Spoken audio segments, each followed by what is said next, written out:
بسم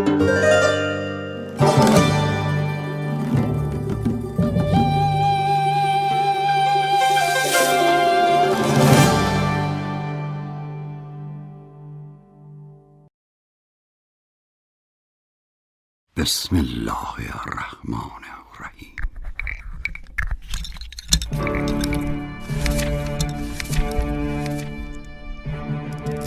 خواص.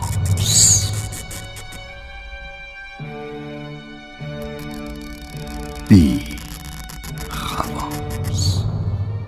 چطور شد که جامعه اسلامی به محوریت پیامبر عظیم الشأن بعد از 50 سال کارش به اونجا رسید که فرزند همین پیغمبر را با فجیع ترین وضعی کشتند؟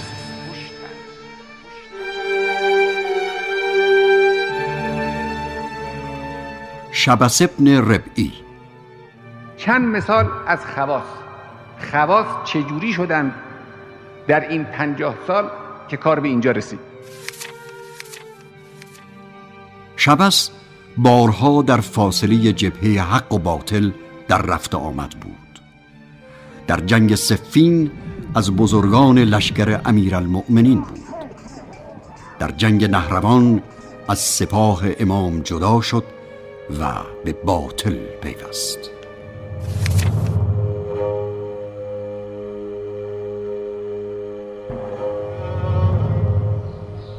برگردیم داخل شهر کوفه. چرا مسلم بن عقیل رو تنها گذاشتید؟ آقا جان، دیدید که این نماینده امام است، آمده بود، باش بیعت هم که کرده بودید، قبولش هم که داشتید. بعضی از همینا جزو نویسنده های نامه به امام حسین بودن، مثل شبس ابن ربعی. شبس ابن ربعی نامه به امام حسین نوشته بود و دعوت کرده بود.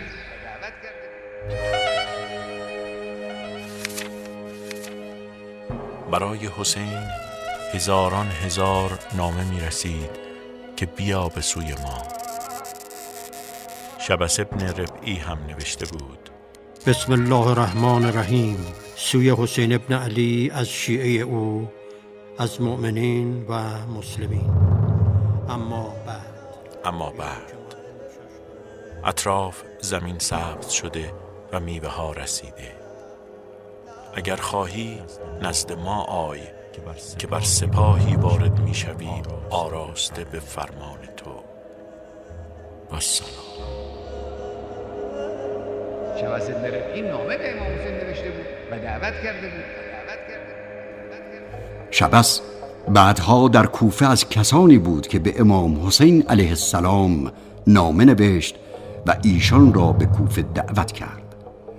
کمی بعد شبس فرمانده پیادگان لشکر عمر سعد شد.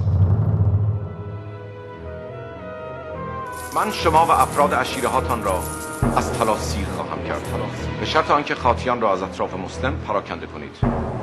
بروید و بر کنگره های کاخ ظاهر شوید و با مردمانتان سخن کنید و آنها را به شرط اطاعت به طلا بشارت دهید و بیمشان کنید از لشکریان شام و قطع جیره بیت المال و بریده شدن جوارح و تبعیض. وقتی که عبیدالله ابن زیاد به رؤسای قبایل کوفه گفت برید مردم رو متفرق کنید در دور مسلم، اگر نرید پدرتون در میاره. چرا اینا قبول کردن از عبیدالله زیاد؟ اینا که همه اموی نبودن، از شام نیامده بودن.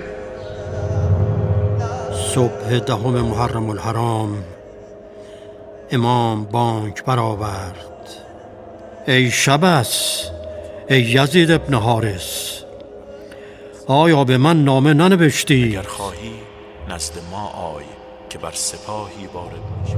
گفتند ما چنین ننوشتیم. امام پاسخ داد: سبحان الله، قسم به خدا که نوشتید. اگر امثال شبس ابن ربعی در یک لحظه حساس از خدا میترسیدن به جای اینکه از ابن زیاد بترسن، تاریخ عوض میشد.